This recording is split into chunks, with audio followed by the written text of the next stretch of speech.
Yo people, welcome back to another video. Now, episodes 1 and 2 of Ahsoka has come out, and I'd say they're cooking up in potential. I don't want to get too ahead of myself. I just want to get the negatives out of the way, so let's go straight into it. So, Sabine getting stabbed. It's kind of annoying that lightsabers are getting nerfed. One of the main reasons why lightsaber fights are so big and have tension is because if you make one mistake, one little loss of concentration, and your life is gone. So to see this many people survive literal stabs is pretty annoying. Finn in the sequels, he literally got his whole spine sliced and nothing happened, no deaths. Reva got stabbed twice by Darth Vader, nothing happened, she survived twice. And now Sabine. I've seen people try and justify it and say, oh yeah, well, Darth Maul got sliced in half and he survived. And those people, I'm gonna have to say, they're pretty new to this Star Wars life.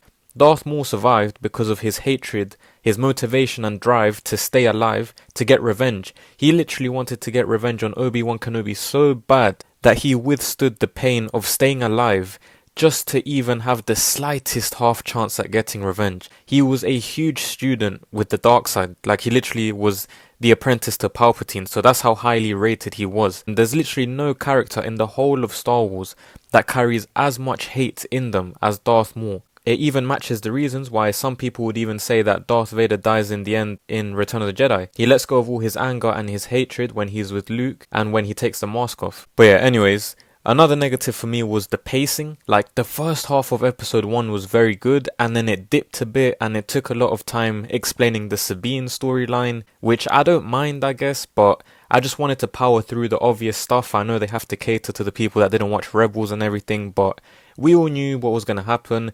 Even when Sabine took that spherical object map situation, we knew she was going to take an L and cost Ahsoka and everyone else, so we were kind of just waiting for that to happen. I understand it's all build up, but I think we could have been more efficient with the time. I think Hera is a bit dodgy, I don't know, like the actress is a bit boring. I think the way that she's written and the dialogue for her is very Hera, and it carries her overall performance. It's very accurate to the character, but the actress is just not doing it for me.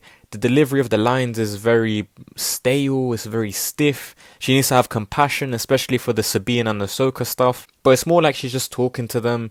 Like I said, very stiff acting, but I hope this improves. I want her to succeed. I know Hera isn't a super charismatic character anyways, but I don't know, like, she does have her moments. Like, when she talks, it's usually important, it's impactful, it's very helpful, she has a presence on screen, and I'm yet to feel that from Hera in this show. Now, lastly, this isn't even a negative, it's just me being more cautious, trying to understand why the story is going down certain paths. I think Sabine is being given a lot of main character energy, and I think this is because Ahsoka just has so much power that I think they kind of have to focus on the weaknesses, and Sabine has a lot of weaknesses right now. If the show solely focused on Ahsoka, they'd be risking the whole power balance, because Ahsoka's just at that stage now where she's nearly perfect, and they can't really show her off as too overpowered, too crazy, even though she is in that rank. But the story's trying to be realistic, so it's focusing more on weaknesses like Sabine, and Ahsoka is also at this stage where she can't really be taking any L's to people. Like, it would take like a huge, very important, very gifted person to defeat her or hand her an L. And just because of the reputation, like I said, it would kind of make her look bad if she took any L's.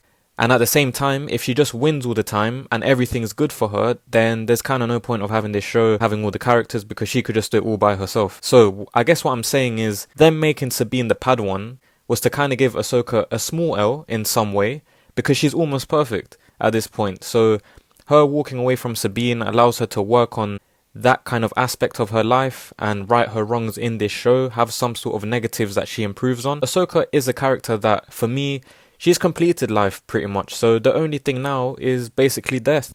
When it happens, no one can really complain or be sad because she's lived her life. Life has been completed, she's had an amazing storyline, been a very important character, and I think the only real thing left for her to do is pass on the teachings to a Padawan.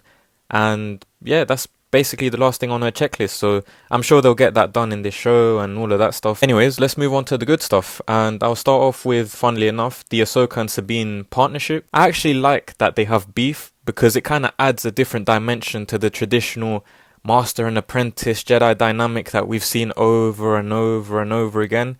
And it also reflects the times that they're in right now. there's not a lot of Force users left, so you're gonna have to make this work because there's no one else at the moment unless you start scouting every single planet specifically, and that's just a whole big mission on its own.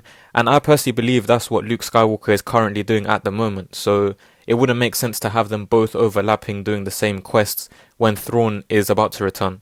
I think Sabine was casted very well. I've said this from the looks perspective, and now when the acting has kicked in, you can tell she's done her research before doing the role, and it has paid off. I do think she's very accurate. Rosario's Rosario, it's a natural state for her at this point. She was just meant to be Ahsoka, and I won't go into it, but both of them have done a good job in my opinion so far. Moving on, we'll go on to the other duo in the show, which is Balin and Shin. They have very strong presences on screen, and for Balin in particular, his story will, in my opinion, be one that you have to watch out for. He literally starts killing everyone in episode 1, but then at the same time, by the ending of episode 2, he kind of feels a bit of pity that he's gonna have to kill Ahsoka. It's kind of like he respects everyone that is a Force user, and he understands why people go down the different paths that they do, but in the end, he must do what is best for himself and his apprentice. It's like he doesn't really want to get involved in all the politics, he doesn't care for that, he just wants to secure a better life for him and his Padawan. So, in a way, he's showing emotion which is more of a dark side trait, but he used to be a Jedi, so I can see maybe why there's conflict, and I know for a fact he isn't 100% evil. I think the orange lightsaber kind of indicates that already. Him and Shin definitely also look like more composed villains who use the dark side compared to the usual Inquisitors that we've seen that just have rage, they get triggered over everything, they're very rash. There's something about Balin in particular that's very cool, calm, collected. He kind of reminds me of Count Dooku in a way. And Shin looks like she's just a very unpredictable character, which is what makes her a threat. But I'm very impressed by both characters so far, and I look forward to seeing their backstory.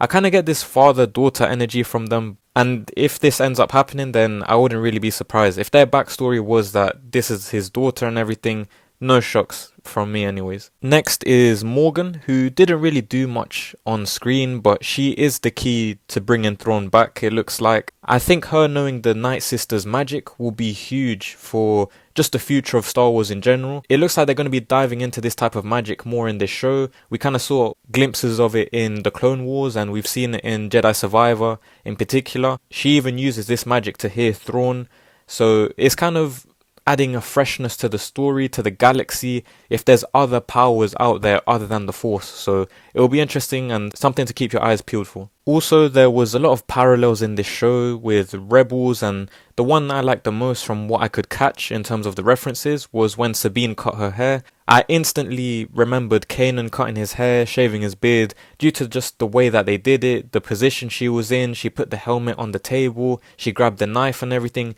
It was all done perfectly. I appreciate them doing all these extra things for us that have actually watched Rebels and Clone Wars, and we can just understand these things, connect to these things. Also, other small things like the fighting is way better than the sequels and the Kenobi show, so that's a bonus. The visuals of the planets, the soundtracks, all of that just adds and complements to each other. Even things like the transitions felt more like the prequels.